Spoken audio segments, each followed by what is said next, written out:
Hello, ਸਤਿ ਸ਼੍ਰੀ ਅਕਾਲ ਜੀ। ਸਵਾਗਤ ਹੈ ਜੀ ਤੁਹਾਡਾ ਆਪਣੇ ਚੈਨਲ 'ਤੇ। ਅੱਜ ਆਪਾਂ ਤੁਹਾਡੇ ਲਈ SST ਮਾਸਟਰ ਕਿੱਟ ਦੀ ਇੱਕ ਨਵੀਂ ਕਲਾਸ ਲੈ ਕੇ ਹਾਜ਼ਰ ਹੋਏ ਹਾਂ। ਇਸ ਕਲਾਸ ਦੇ ਵਿੱਚ ਆਪਾਂ ਤੁਹਾਡਾ ਮਾਡਰਨ ਹਿਸਟਰੀ ਦਾ ਜੋ ਪਹਿਲਾ ਟੌਪਿਕ ਹੈ, ਕਮਿੰਗ ਆਫ ਯੂਰਪੀਅਨਸ, ਉਹਦੇ ਬਾਰੇ ਡਿਟੇਲ ਦੇ ਵਿੱਚ ਕਵਰ ਕਰਾਂਗੇ। ਤਾਂ ਸੈਸ਼ਨ ਨੂੰ ਲਾਸਟ ਤੱਕ ਦੇਖਿਓ, ਇੱਕ ਵੀ ਫੈਕਟ ਤੁਹਾਡੇ ਮਿਸ ਕਰਨ ਵਾਲਾ ਨਹੀਂ ਹੈ। ਇਸ ਤੋਂ ਪਹਿਲਾਂ ਵੀ ਆਪਣੇ SST ਮਾਸਟਰ ਕਿੱਟ ਦੇ ਕਈ ਸੈਸ਼ਨ ਆਲਰੇਡੀ ਅਪਲੋਡ ਹੋ ਚੁੱਕੇ ਨੇ, ਜਿਨ੍ਹਾਂ ਦੇ ਵਿੱਚ ਆਪਾਂ ਐਨਸ਼ੀਅੰਟ ਹਿਸਟਰੀ ਅਤੇ ਮਿਡੀਵਲ ਹਿਸਟਰੀ ਨੂੰ ਕਵਰ ਕੀਤਾ ਹੈ। ਜੇਕਰ ਤੁਸੀਂ ਉਹ ਦੇਖਣਾ ਚਾਹੁੰਦੇ ਹੋ ਤਾਂ ਮੈਂ ਉਹਨਾਂ ਦਾ ਲਿੰਕ ਇਸ ਵੀਡੀਓ ਦੇ ਡਿਸਕ੍ਰਿਪਸ਼ਨ ਦੇ ਵਿੱਚ ਪਾ ਦੇਣਾ, ਤੁਸੀਂ ਜਾ ਕੇ ਦੇਖ ਲੈਣਾ। ਅਦਰਵਾਈਜ਼ ਤੁਸੀਂ ਆਪਣੇ ਚੈਨਲ 'ਤੇ ਵਿਜ਼ਿਟ ਕਰੋ, ਪਲੇਲਿਸਟ ਦੇ ਵਿੱਚ ਜਾਓ, ਉੱਥੇ ਤੁਹਾਨੂੰ ਆਲ ਸਬਜੈਕਟਸ ਦੀਆਂ ਵੀਡੀਓਜ਼ ਸੀਰੀਜ਼ ਵਾਈਜ਼ ਲੱਗੀਆਂ ਮਿਲ ਜਾਣਗੀਆਂ, ਜਾ ਕੇ ਦੇਖ ਸਕਦੇ ਹੋ ਅਤੇ ਆਪਣੀ ਤਿਆਰੀ ਵਧੀਆ ਤਰੀਕੇ ਨਾਲ ਕਰ ਸਕਦੇ ਹੋ। ਜੇਕਰ ਤੁਸੀਂ ਚਾਹੁੰਦੇ ਹੋ ਕਿ ਮੇਰੀਆਂ ਵੀਡੀਓਜ਼ ਤੁਹਾਡੇ ਤੱਕ ਪਹੁੰਚਦੇ ਰਹਿਣ ਤਾਂ ਚੈਨਲ ਨੂੰ ਸਬਸਕ੍ਰਾਈਬ ਕਰ ਲਿਓ, ਬੈਲ ਆਈਕਨ 'ਤੇ ਪ੍ਰੈਸ ਕਰ ਲਿਓ, ਤਾਂ ਕਿ ਆਉਣ ਵਾਲੀਆਂ ਵੀਡੀਓਜ਼ ਦੇ ਨੋਟੀਫਿਕੇਸ਼ਨ ਤੁਹਾਡੇ ਤੱਕ ਪਹੁੰਚਦੇ ਰਹਿਣ ਅਤੇ ਤੁਹਾਡੀ ਤਿਆਰੀ ਵਧੀਆ ਤਰੀਕੇ ਨਾਲ ਚੱਲਦੀ ਰਹੇ।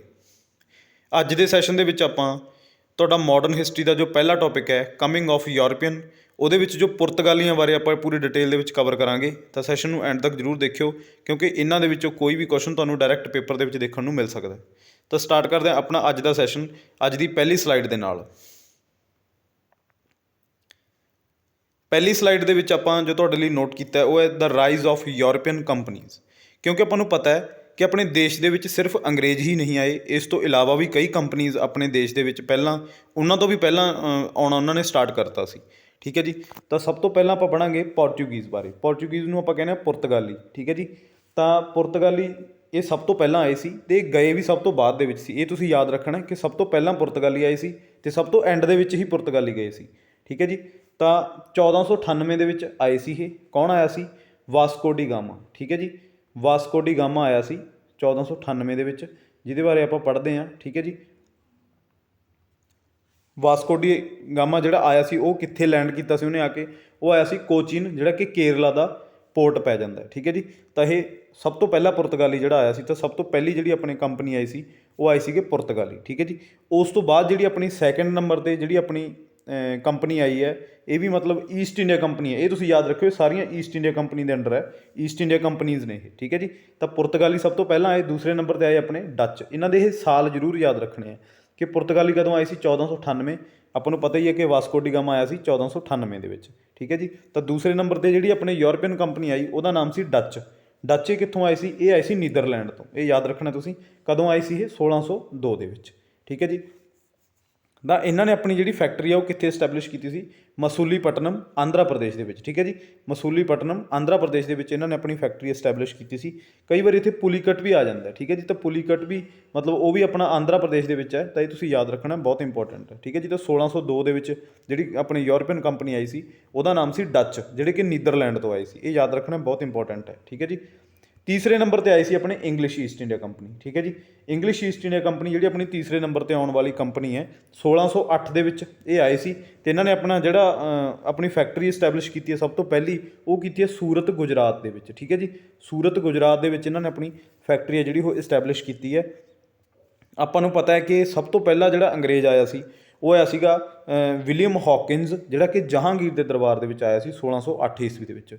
ਉਸ ਤੋਂ ਬਾਅਦ ਜਹਾਂਗੀਰ ਨੇ ਉਹਨੂੰ ਮਤਲਬ ਜਿਹੜੀ ਫੈਕਟਰੀ ਲਾਉਣ ਤੋਂ ਇਨਕਾਰ ਕਰਤਾ ਸੀ। ਠੀਕ ਹੈ ਜੀ। ਤਾਂ ਉਹਨੇ ਜਿਹੜਾ ਅਪਣਾਇਆ ਸੀ ਵਿਲੀਅਮ ਹੌਕਿਨਜ਼, ਉਹਨੂੰ ਇਨਕਾਰ ਕਰਤਾ ਸੀ। ਉਸ ਤੋਂ ਬਾਅਦ ਜਿਹੜਾ ਆਇਆ ਸੀ 1613 ਈਸਵੀ ਦੇ ਵਿੱਚ, ਜਿਹਦਾ ਨਾਮ ਸੀ ਸਰ ਥੋਮਸ ਰੋ। ਠੀਕ ਹੈ ਜੀ। ਸਰ ਥੋਮਸ ਰੋ। ਤਾਂ ਇਹ ਸਰ ਥੋਮਸ ਰੋ ਨੂੰ ਫੈਕਟਰੀ ਲਾਉਣ ਦੀ ਮਤਲਬ ਇਜਾਜ਼ਤ ਮਿਲ ਗਈ ਸੀ। ਇਹ ਯਾਦ ਰੱਖਣਾ ਬਹੁਤ ਇੰਪੋਰਟੈਂਟ ਹੈ। ਤਾਂ 1608 ਈਸਵੀ ਦੇ ਵਿੱਚ ਜਿਹੜੇ ਆਪਣੇ ਆਏ ਹੈ ਉਹ ਇੰਗਲਿਸ਼ ਈਸਟ ਇੰਡੀਆ ਕੰਪਨੀ ਆਈ ਹੈ, ਇਹ ਯਾਦ ਰੱਖਣਾ। ਅਤੇ ਸਭ ਤੋਂ ਲਾਸਟ 'ਤੇ ਜਿਹੜੀ ਆਪਣੀ ਈਸਟ ਇੰਡੀਆ ਕੰਪਨੀ ਆਈ ਹੈ ਉਹ ਸੀਗੀ ਫਰੈਂਚ ਈਸਟ ਇੰਡੀਆ ਕੰਪਨੀ। ਠੀਕ ਹੈ ਜੀ। ਫਰੈਂਚ ਈਸਟ ਇੰਡੀਆ ਕੰਪਨੀ ਕਦੋਂ ਆਈ ਹੈ? 1664 ਈਸਵੀ ਦੇ ਵਿੱਚ। ਇਹਨਾਂ ਨੇ ਵੀ ਆਪਣੀ ਫੈਕਟਰੀ ਕਿੱਥੇ ਇਸਟੈਬਲਿਸ਼ ਕੀਤੀ ਸੀ? ਸੂਰਤ, ਗੁਜਰਾਤ ਦੇ ਵਿੱਚ। ਬਟ ਆਪਾਂ ਨੂੰ ਪਤਾ ਹੈ ਕਿ ਸਭ ਤੋਂ ਜਿਹੜਾ ਜ਼ਿਆਦਾ ਟਾਈਮ ਐਗਜ਼ਿਸਟ ਕੀਤੇ ਨੇ ਉਹ ਕੀਤੇ ਨੇ ਅੰਗਰੇਜ਼। ਠੀਕ ਹੈ ਜੀ।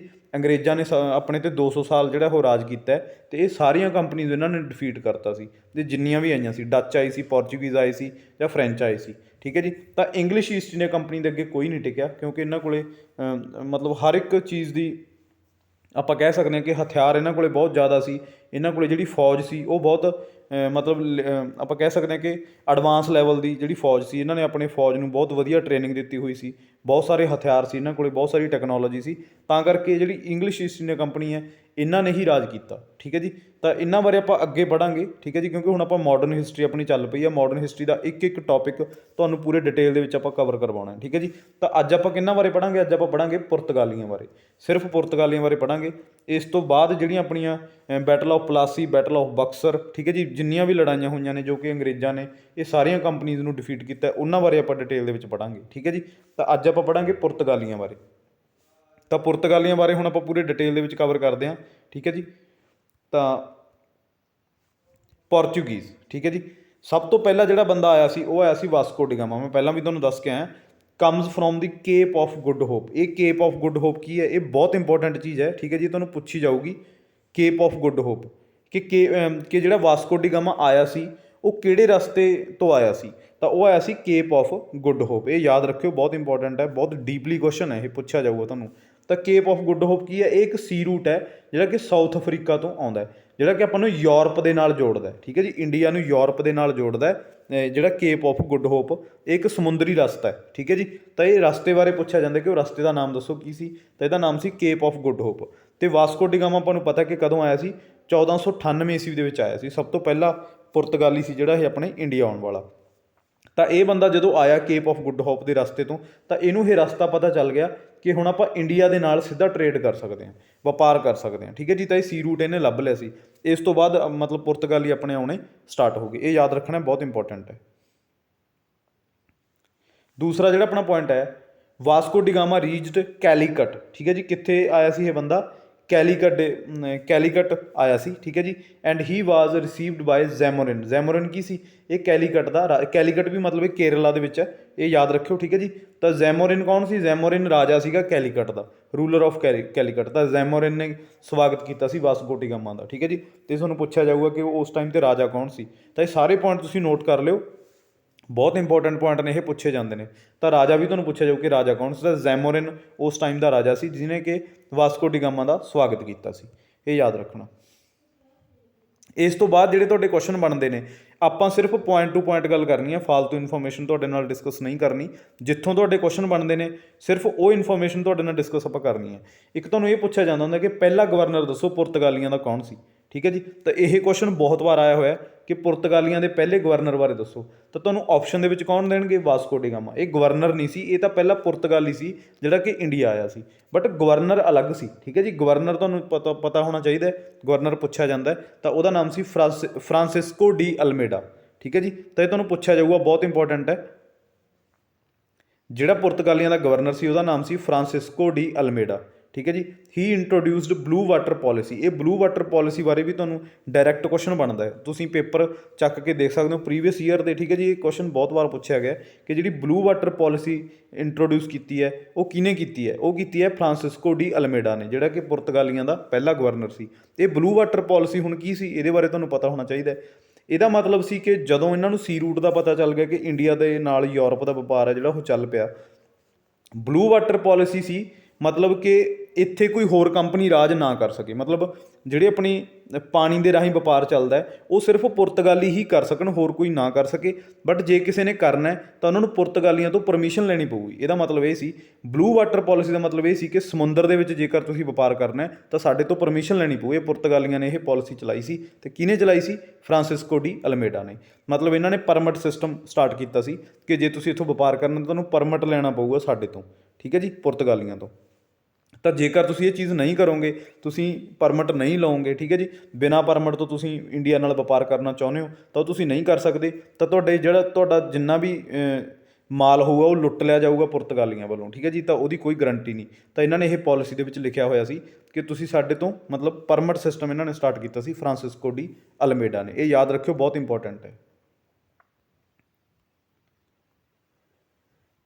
ਇਸ ਤੋਂ ਬਾਅਦ ਇਹ ਸੀਗਾ ਪਹਿਲਾ ਗਵਰਨਰ ਫਰਾਂਸਿਸਕੋ ਡੀ ਅਲਮੇਡਾ। ਇਸ ਤੋਂ ਬਾਅਦ ਤੁਹਾਨੂੰ ਪੁੱਛਣਗੇ ਕਿ ਪੁਰਤਗਾਲੀਆਂ ਦਾ ਸੈਕੰਡ ਗਵਰਨਰ ਕੌਣ ਸੀ? ਤਾਂ 1509 ਈਸਵੀ ਦੇ ਵਿੱਚ ਇਹ ਬੰਦਾ ਬਣਿਆ ਸੀ। ਇਹਦਾ ਨਾਮ ਸੀ ਅਲਫੋਂਸੋ ਡੀ ਐਲਵੀਕਿਊਰੀਕੋ ਵੀ ਕਿਹਾ ਜਾਂਦਾ। ਮਤਲਬ ਇਹਨੂੰ ਤੁਸੀਂ ਕਿਵੇਂ ਵੀ ਪ੍ਰੋਨਾਊਂਸ ਪ੍ਰੋਨਾਂਸੀਏਸ਼ਨ ਤੁਹਾਡੀ ਸਹੀ ਹੋਣੀ ਚਾਹੀਦੀ ਹੈ। ਐਲਬਿਊਕੁਰਕ ਵੀ ਕਹਿ ਦਿੰਦੇ ਨੇ ਇਹਨੂੰ, ਐਲਬਿਊਕਿਊਰੀਕਿਊ ਵੀ ਕਹਿ ਦਿੰਦੇ ਨੇ, ਅਲਫੋਂਸੋ ਡੀ ਐਲਬਿਊਕਿਊਰੀਕਿਊ, ਬਸ ਤੁਸੀਂ ਯਾਦ ਰੱਖਣਾ ਇਹਨੂੰ, ਬਹੁਤ ਇੰਪੋਰਟੈਂਟ ਹੈ। ਤਾਂ ਇਹ ਪੁਰਤਗਾਲੀਆਂ ਦਾ ਸੈਕਿੰਡ ਗਵਰਨਰ ਸੀਗਾ ਜਿਹੜਾ ਕਿ 1509 ਦੇ ਵਿੱਚ ਬਣਿਆ ਸੀ। ਇਹਦੀ ਖਾਸੀਅਤ ਕੀ ਹੈ?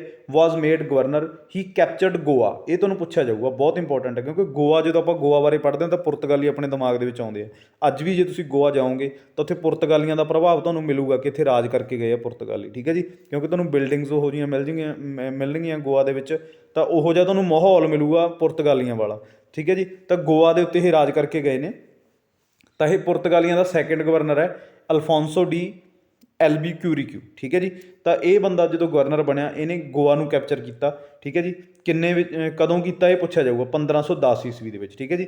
ਕਿਤੋਂ ਕੀਤਾ? From the ruler of Bijapur, ਠੀਕ ਹੈ ਜੀ। ਤਾਂ ਬੀਜਾਪੁਰ ਦੇ ਰੂਲਰ ਤੋਂ ਇਹਨੇ ਗੋਆ ਨੂੰ ਕੈਪਚਰ ਕੀਤਾ 1510 ਈਸਵੀ ਦੇ ਵਿੱਚ। ਇਹ ਯਾਦ ਰੱਖਿਓ, ਬਹੁਤ ਇੰਪੋਰਟੈਂਟ ਹੈ। ਇੱਥੇ ਤੁਹਾਨੂੰ ਕਨਫਿਊਜ਼ਨ ਹੁੰਦੀ ਹੈ, ਉਹ ਕਨਫਿਊਜ਼ਨ ਕੀ ਹੈ ਉਹ ਵੀ ਮੈਂ ਤੁਹਾਡੀ ਦੂਰ ਕਰਦਾ, ਠੀਕ ਹੈ ਜੀ। ਤਾਂ ਕੈਪਚਰ ਕਿਹਨੇ ਕੀਤਾ ਗੋਆ ਨੂੰ? ਅਲਫੋਂਸੋ ਡੀ ਐਲਬਿਊਕੁਰਕ ਕਹਿ ਸਕਦੇ ਹੋ ਉਹਨੂੰ ਤੁਸੀਂ। ਅਲਫੋਂਸੋ ਡੀ ਐਲਬਿਊਕੁਰਕ ਨੇ 1510 ਈਸਵੀ ਦੇ ਵਿੱਚ ਗੋਆ ਨੂੰ ਕੈਪਚਰ ਕੀਤਾ, ਠੀਕ ਹੈ ਜੀ। ਤਾਂ ਰੂਲਰ ਵੀ ਪੁੱਛ ਸਕਦੇ ਬੀਜਾਪੁਰ ਦੇ ਰੂਲਰ ਤੋਂ, ਇਹ ਯਾਦ ਰੱਖਿਓ।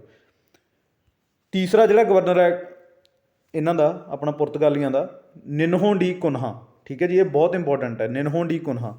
ਇਹਨੇ ਕੀ ਕੀਤਾ? ਇਹਨਾਂ ਦੀ ਜਿਹੜੀ ਕੈਪੀਟਲ ਸੀ, ਕਿਉਂਕਿ ਸਭ ਤੋਂ ਪਹਿਲਾਂ ਇਹ ਕੋਚੀਨ, ਇਹਨਾਂ ਨੇ ਆਪਣੀ ਕੋਚੀਨ ਕੇਰਲਾ ਦੇ ਵਿੱਚ ਹੈ, ਠੀਕ ਹੈ ਜੀ। ਤਾਂ ਕੋਚੀਨ ਕੇਰਲਾ ਇਹਨਾਂ ਨੇ ਆਪਣੀ ਕੈਪੀਟਲ ਇਸਟੈਬਲਿਸ਼ ਕੀਤੀ ਸੀ ਜਦੋਂ ਪੁਰਤਗਾਲੀ ਆਏ ਹੈ ਇੰਡੀਆ ਦੇ ਵਿੱਚ। ਤਾਂ ਨਿਨਹੋ ਡੀ ਕੁਨਹਾ ਨੇ ਕੀ ਕੀਤਾ? ਇਹਨੇ ਆਪਦੀ ਕੈਪੀਟਲ ਹੈ ਜਿਹੜੀ ਉਹ ਇੱਥੋਂ ਸ਼ਿਫਟ ਕਰਤੀ, ਕਿੱਥੇ? ਗੋਆ ਦੇ ਵਿੱਚ। ਇਹ ਯਾਦ ਰੱਖਿਓ, ਬਹੁਤ ਇੰਪੋਰਟੈਂਟ ਹੈ। ਇੱਥੇ ਤੁਹਾਨੂੰ ਕਨਫਿਊਜ਼ਨ ਹੋਊ ਕਿ ਗੋਆ ਨੂੰ ਕੈਪਚਰ ਤਾਂ ਕੀਤਾ ਅਲਫੋਂਸੋ ਡੀ ਐਲਬਿਊਕੁਰਕ ਨੇ, ਠੀਕ ਹੈ ਜੀ, ਅਤੇ ਜਿਹੜੀ ਕੈਪੀਟਲ ਬਣਾਈ ਹੈ ਉਹ ਬਣਾਈ ਹੈ ਨਿਨਹੋ ਡੀ ਕੁਨਹਾ ਨੇ। ਇਹ ਬਸ ਇੱਥੇ ਕਨਫਿਊਜ਼ਨ ਹੁੰਦੀ ਹੈ। ਤਾਂ ਜੇ ਤੁਹਾਨੂੰ ਕੈਪਚਰ ਪੁੱਛਿਆ ਜਾਊ ਕਿ ਗੋਆ ਨੂੰ ਕੈਪਚਰ ਕਿਹਨੇ ਕੀਤਾ ਤਾਂ ਅਲਫੋਂਸੋ ਡੀ ਐਲਬਿਊਕੁਰਕ ਨੇ। ਬਟ ਜੇ ਤੁਹਾਨੂੰ ਇਹ ਪੁੱਛਿਆ ਜਾਊ ਕਿ ਜਿਹੜੀ ਪੁਰਤਗਾਲੀਆਂ ਦੀ ਕੈਪੀਟਲ ਕੋਚੀਨ ਤੋਂ ਗੋਆ ਸ਼ਿਫਟ ਕੀਤੀ ਆ ਉਹ ਕੀਤੀ ਹੈਗੀ ਨਿਨਹੋ ਡੀ ਕੁਨਹਾ ਨੇ। ਇਹ ਬਹੁਤ ਇੰਪੋਰਟੈਂਟ ਹੈ, ਠੀਕ ਹੈ ਜੀ। ਇੱਥੇ ਸਟੂਡੈਂਟਸ ਨੂੰ ਕਨਫਿਊਜ਼ਨ ਹੁੰਦੀ ਹੈ, ਇਹ ਤੁਸੀਂ ਯਾਦ ਰੱਖਿਓ, ਬਹੁਤ ਇੰਪੋਰਟੈਂਟ ਹੈ। 1530 ਦੇ ਵਿੱਚ, ਇਹ ਸਾਲ ਵੀ ਯਾਦ ਰੱਖਣਾ ਕਿ ਗੋਆ ਜਿਹੜੀ ਕੈਪੀਟਲ ਬਣਾਈ ਗਈ ਹੈ ਕਦੋਂ ਬਣਾਈ ਗਈ ਹੈ? 1530 ਈਸਵੀ ਦੇ ਵਿੱਚ। ਇਹ ਸਾਰੀ ਇਨਫੋਰਮੇਸ਼ਨ ਤੁਸੀਂ ਨੋਟ ਕਰ ਲਿਓ ਪੁਰਤਗਾਲੀਆਂ ਬਾਰੇ, ਬਹੁਤ ਇੰਪੋਰਟੈਂਟ ਹੈ। ਸਾਰਾ ਨਿਚੋੜ ਹੈ ਇਹ, ਇਸ ਤੋਂ ਬਾਹਰ ਤੁਹਾਨੂੰ ਇੱਕ ਵੀ ਕੁਐਸਚਨ ਨਹੀਂ ਆਊਗਾ ਪੁਰਤਗਾਲੀਆਂ ਦੇ ਜਿਹੜਾ ਟੌਪਿਕ ਹੈ ਇਹਦੇ ਵਿੱਚੋਂ। ਇਸ ਤੋਂ ਬਾਅਦ ਤੁਹਾਨੂੰ ਪੁੱਛਿਆ ਜਾਊ ਕਿ ਕਾਰਤੇਜ ਸਿਸਟਮ, ਜਿਹਨੂੰ ਆਪਾਂ ਪਰਮਿਟ ਸਿਸਟਮ ਕਹਿੰਦੇ ਆ, ਜਿਹੜੀ ਬਲੂ ਵਾਟਰ ਪੋਲਿਸੀ ਹੈ ਉਹ ਕਿਹਨੇ ਇੰਟਰੋਡਿਊਸ ਕੀਤੀ ਸੀ? ਉਹ ਕੀਤੀ ਸੀ ਫਰਾਂਸਿਸਕੋ ਡੀ ਅਲਮੇਡਾ, ਜਿਹੜਾ ਇਹਨਾਂ ਦਾ ਪਹਿਲਾ ਗਵਰਨਰ ਸੀ। ਇੱਕ ਪੁਰਤਗਾਲੀਆਂ ਦੁਆਰਾ ਕਾਰਤੇਜ ਸਿਸਟਮ, ਜਿਹਨੂੰ ਆਪਾਂ ਪਰਮਿਟ ਸਿਸਟਮ ਕਹਿੰਦੇ ਆ, ਇਹ ਸਟਾਰਟ ਕੀਤਾ ਗਿਆ ਸੀ। ਇਹਨੂੰ ਕਾਰਤੇਜ ਸਿਸਟਮ ਕਿਹਾ ਜਾਂਦਾ ਹੈ। ਜੇ ਤੁਹਾਨੂੰ ਪੁੱਛਿਆ ਜਾਊ ਕਿ ਇਹ ਕਿਹੜੀ ਯੂਰਪੀਅਨ ਕੰਪਨੀ ਨੇ ਸਟਾਰਟ ਕੀਤਾ ਸੀ, ਇਹ ਕੀਤਾ ਸੀ ਪੁਰਤਗਾਲੀਆਂ ਨੇ। ਇਹ ਕੀ ਸੀ? ਇਹ ਉਹੀ ਸਿਸਟਮ ਹੈ, ਇਹ ਪੁਰਤਗਾਲੀਆਂ ਨੇ ਸਟਾਰਟ ਕੀਤਾ ਸੀ ਕਿ ਜੇਕਰ ਤੁਸੀਂ ਸਮੁੰਦਰ ਦੇ ਵਿੱਚ ਵਪਾਰ ਕਰਨਾ ਹੈ ਤਾਂ ਸਾਡੇ ਤੋਂ ਪਹਿਲਾਂ ਤੁਹਾਨੂੰ ਪਰਮਿਟ ਲੈਣਾ ਪਊਗਾ, ਠੀਕ ਹੈ ਜੀ। ਜੇਕਰ ਤੁਸੀਂ ਪਰਮਿਟ ਨਹੀਂ ਲੈਂਦੇ ਤਾਂ ਤੁਹਾਡਾ ਸਾਰਾ ਮਾਲ ਹੈ ਜਿਹੜਾ ਉਹ ਲੁੱਟ ਲਿਆ ਜਾਊਗਾ ਪੁਰਤਗਾਲੀਆਂ ਵੱਲੋਂ, ਠੀਕ ਹੈ ਜੀ। ਤਾਂ ਕਾਰਤੇਜ ਸਿਸਟਮ ਇਹਨਾਂ ਨੇ ਸਟਾਰਟ ਕੀਤਾ ਸੀ, ਪਰਮਿਟ ਸਿਸਟਮ, ਕਿ ਜੇਕਰ ਤੁਸੀਂ ਸਮੁੰਦਰੀ ਵਪਾਰ ਕਰਨਾ ਚਾਹੁੰਦੇ ਹੋ ਤਾਂ ਪਹਿਲਾਂ ਸਾਡੇ ਤੋਂ ਪਰਮਿਟ ਤੁਹਾਨੂੰ ਇਸ਼ੂ ਕਰਵਾਉਣਾ ਪਊਗਾ, ਫਿਰ ਤੁਸੀਂ ਵਪਾਰ ਕਰ ਸਕਦੇ ਹੋ। ਇਹ ਯਾਦ ਰੱਖਿਓ, ਬਹੁਤ ਇੰਪੋਰਟੈਂਟ ਇਨਫੋਰਮੇਸ਼ਨ ਹੈ, ਠੀਕ ਹੈ ਜੀ। ਤਾਂ ਕਾਰਤੇਜ ਸਿਸਟਮ। ਇਸ ਤੋਂ ਬਾਅਦ ਤੁਹਾਨੂੰ ਪੁੱਛਿਆ ਜਾਂਦਾ ਹੈ ਕਿ ਇਹ ਸਾਰੀਆਂ ਚੀਜ਼ਾਂ ਆਪਣੇ ਪੁਰਤਗਾਲੀ ਲੈ ਕੇ ਆਏ ਹੈ, ਠੀਕ ਹੈ ਜੀ। ਤਾਂ ਇਹ ਕੁਐਸਚਨ ਬਹੁਤ ਆਉਂਦਾ ਹੁੰਦਾ ਕਿ ਪੋਟੈਟੋ, ਜਿਵੇਂ ਆਲੂ ਹੋ ਗਿਆ, ਟੋਮੈਟੋ ਹੋ ਗਿਆ, ਮੇਜ਼, ਮੱਕਾ, ਠੀਕ ਹੈ ਜੀ, ਪਪਾਇਆ, ਪੀਨਟਸ, ਗਾਵਾ, ਐਵੋਕਾਡੋ, ਟੋਬੈਕੋ, ਚਿਲੀਜ਼, ਠੀਕ ਹੈ ਜੀ, ਜਿਵੇਂ ਬਲੈਕ ਪੇਪਰ ਹੋ ਗਈ, ਵਾਈਟ ਪੇਪਰ ਹੋ ਗਈ, ਕਾਲੀ ਮਿਰਚ, ਠੀਕ ਹੈ ਜੀ, ਸਫੇਦ ਮਿਰਚ। ਇਹ ਸਾਰੀਆਂ ਚੀਜ਼ਾਂ ਇਹ ਪੁਰਤਗਾਲੀ ਲੈ ਕੇ ਆਏ ਆਪਣੇ ਦੇਸ਼ ਦੇ ਵਿੱਚ। ਇਹ ਯਾਦ ਰੱਖਿਓ, ਇੱਕ ਇੱਕ ਚੀਜ਼ ਤੁਸੀਂ ਇਹ ਨੋਟ ਕਰ ਲਿਓ, ਇਹ ਪੁੱਛਿਆ ਜਾਂਦਾ, ਇੱਥੋਂ ਕੁਐਸਚਨ ਬਹੁਤ ਵਾਰ ਆਇਆ ਕਿ ਪੁਰਤਗਾਲੀ ਇਹਨਾਂ ਦੇ ਵਿੱਚੋਂ ਕਿਹੜੀ ਚੀਜ਼ ਲੈ ਕੇ ਆਏ ਨੇ, ਠੀਕ ਹੈ ਜੀ। ਤਾਂ ਇਹ ਸਾਰੀਆਂ ਚੀਜ਼ਾਂ ਪੁਰਤਗਾਲੀ ਲੈ ਕੇ ਆਏ ਨੇ, ਇਹ ਨੋਟ ਕਰ ਲਿਓ, ਠੀਕ ਹੈ ਜੀ। ਤਾਂ ਬਹੁਤ ਇੰਪੋਰਟੈਂਟ ਆ। ਇਸ ਤੋਂ ਬਾਅਦ ਤੁਹਾਨੂੰ ਪੁੱਛਿਆ ਜਾਊ ਕਿ ਕਿਉਂਕਿ ਆਪਣੇ ਜਿਹੜਾ ਰਾਜ ਕੀਤਾ ਉਹ ਕੀਤਾ ਅੰਗਰੇਜ਼ਾਂ ਨੇ, ਅੰਗਰੇਜ਼ ਯਾਨੀ ਕਿ ਇੰਗਲਿਸ਼ ਈਸਟ ਇੰਡੀਆ ਕੰਪਨੀ, ਠੀਕ ਹੈ ਜੀ। ਤਾਂ ਇੰਗਲਿਸ਼ ਈਸਟ ਇੰਡੀਆ ਕੰਪਨੀ ਨੇ ਪੁਰਤਗਾਲੀਆਂ ਨੂੰ ਹਰਾਇਆ ਸੀ। ਤਾਂ ਤੁਹਾਨੂੰ ਪੁੱਛਣਗੇ ਕਿ ਕਿਹੜੀ ਲੜਾਈ ਹੋਈ ਸੀ, ਤਾਂ ਬੈਟਲ ਆਫ ਸਵਾਲੀ, ਠੀਕ ਹੈ ਜੀ। ਬੈਟਲ ਆਫ ਸਵਾਲੀ ਦੇ ਵਿੱਚ ਅੰਗਰੇਜ਼ਾਂ ਨੇ ਡਿਫੀਟ ਕੀਤਾ ਸੀ ਪੁਰਤਗਾਲੀਆਂ ਨੂੰ। ਇਹ ਯਾਦ ਰੱਖਿਓ, ਬਹੁਤ ਇੰਪੋਰਟੈਂਟ ਇਨਫੋਰਮੇਸ਼ਨ ਹੈ। ਤਾਂ ਸਾਰੀ ਜਿੰਨੀ ਵੀ ਇਨਫੋਰਮੇਸ਼ਨ ਸੀ ਪੁਰਤਗਾਲੀਆਂ ਦੇ ਨਾਲ ਰਿਲੇਟਡ ਉਹ ਆਪਾਂ ਇੱਥੋਂ ਕਵਰ ਕਰ ਲਈ ਹੈ, ਠੀਕ ਹੈ ਜੀ। ਤਾਂ ਇਹ ਜਿਹੜੇ ਪੁਰਤਗਾਲੀਆਂ ਦੇ ਸੈਂਟਰ ਨੇ ਜਿੱਥੇ ਇਹਨਾਂ ਨੇ ਆਪਣੇ ਜਿਹੜੇ ਟ੍ਰੇਡ ਸੈਂਟਰ ਹੈ ਉਹ ਇਸਟੈਬਲਿਸ਼ ਕੀਤੇ ਸੀ, ਠੀਕ ਹੈ ਜੀ। ਤੁਸੀਂ ਯਾਦ ਕਰ ਸਕਦੇ ਹੋ, ਜਿਵੇਂ ਕਿ ਦਮਨ ਐਂਡ ਦਿਊ, ਜਿੱਥੇ ਪੀ ਲਿਖਿਆ ਹੋਇਆ ਉਹ ਪੁਰਤਗਾਲੀ ਨੇ, ਠੀਕ ਹੈ ਜੀ, ਜਿੱਥੇ ਈ ਲਿਖਿਆ ਹੋਇਆ ਉਹ ਇੰਗਲਿਸ਼ ਨੇ। ਤਾਂ ਜਿਵੇਂ ਦਮਨ ਐਂਡ ਦਿਊ ਜਿਹੜੀ ਕਿ ਅੱਜ ਆਪਣੀ ਯੂਨੀਅਨ ਟੈਰੀਟਰੀ ਹੈ, ਠੀਕ ਹੈ ਜੀ। ਤਾਰਾਪੁਰ ਹੋ ਗਿਆ, ਗੋਆ ਹੋ ਗਿਆ, ਠੀਕ ਹੈ ਜੀ, ਕੈਨਾਨੌਰ ਹੋ ਗਿਆ, ਕੋਚੀਨ ਹੋ ਗਿਆ, ਕੈਲੀਕਟ ਹੋ ਗਿਆ, ਤਾਂ ਠੀਕ ਹੈ ਜੀ। ਤਾਂ ਇਹ ਸਾਰੇ ਮਤਲਬ ਜਿੰਨੇ ਵੀ ਟ੍ਰੇਡ ਸੈਂਟਰ ਸੀ ਇਹਨਾਂ ਦੇ ਸਾਰਿਆਂ ਦੇ ਪੁਰਤਗਾਲੀਆਂ ਦਾ ਰਾਜ ਸੀ। ਇਹ ਯਾਦ ਰੱਖਿਓ, ਬਹੁਤ ਇੰਪੋਰਟੈਂਟ ਹੈ, ਇਹ ਤੁਹਾਨੂੰ ਸੈਂਟਰ ਪੁੱਛੇ ਜਾਣਗੇ, ਤਾਂ ਇਹ ਸਾਰੇ ਨੋਟ ਕਰ ਲਿਓ ਤੁਸੀਂ, ਠੀਕ ਹੈ ਜੀ। ਤਾਂ ਇਹ ਜਿੰਨੀ ਵੀ ਇੰਪੋਰਟੈਂਟ ਇਨਫੋਰਮੇਸ਼ਨ ਸੀ ਆਪਾਂ ਪੁਰਤਗਾਲੀਆਂ ਦੇ ਨਾਲ ਰਿਲੇਟਡ, ਉਹ ਆਪਾਂ ਸਾਰੀ ਇਹਦੇ ਵਿੱਚੋਂ ਲੈ ਲਈ ਹੈ, ਠੀਕ ਹੈ ਜੀ। ਇਹਨੂੰ ਨੋਟ ਕਰ ਲਿਓ, ਨੋਟਸ ਆਪਣੇ ਖੁਦ ਬਣਾਓ। ਇਹ ਤੋਂ ਬਾਹਰ ਤੁਹਾਨੂੰ ਇੱਕ ਵੀ ਕੁਐਸਚਨ ਨਹੀਂ ਆਊਗਾ, ਇਹ ਚੀਜ਼ ਦੀ ਗਰੰਟੀ ਹੈ, ਠੀਕ ਹੈ ਜੀ। ਬਟ ਇਹਨੂੰ ਤੁਸੀਂ ਵਧੀਆ ਤਰੀਕੇ ਨਾਲ ਇਹਨੂੰ ਯਾਦ ਕਰ ਲੈਣਾ ਸਾਰੀ ਇਨਫੋਰਮੇਸ਼ਨ। ਤਾਂ ਇਸ ਤੋਂ ਬਾਅਦ ਵੀ ਜਿੰਨੇ ਤੁਹਾਡੇ ਮਾਡਰਨ ਹਿਸਟਰੀ ਦੇ ਇੰਪੋਰਟੈਂਟ ਟੌਪਿਕ ਹੈ, ਪੂਰੇ ਡਿਟੇਲ ਦੇ ਵਿੱਚ ਆਪਾਂ ਕਵਰ ਕਰਾਂਗੇ ਇੱਕ ਇੱਕ ਟੌਪਿਕ ਨੂੰ। ਤਾਂ ਜੁੜੇ ਰਹੋ ਆਪਣੇ ਚੈਨਲ ਦੇ ਨਾਲ। ਜੇਕਰ ਵੀਡੀਓ ਚੰਗੇ ਲੱਗਦੇ ਨੇ ਲਾਈਕ ਕਰ ਦਿਆ ਕਰੋਗੇ, ਸ਼ੇਅਰ ਕਰ ਦਿਆ ਕਰੋ, ਤਾਂ ਕਿ ਕਿਸੇ ਹੋਰ ਦਾ ਵੀ ਫਾਇਦਾ ਹੋ ਸਕੇ। ਕਮੈਂਟ ਸੈਕਸ਼ਨ ਦੇ ਵਿੱਚ ਆਪਣੀ ਰਾਏ ਜ਼ਰੂਰ ਦਿਆ ਕਰੋ। ਤਾਂ ਅੱਜ ਦੀ ਵੀਡੀਓ ਦਾ ਆਪਾਂ ਇੱਥੇ ਐਂਡ ਕਰਦੇ ਹਾਂ। ਅੱਜ ਦੀ ਵੀਡੀਓ ਦੇਖਣ ਦੇ ਲਈ ਬਹੁਤ ਬਹੁਤ ਧੰਨਵਾਦ।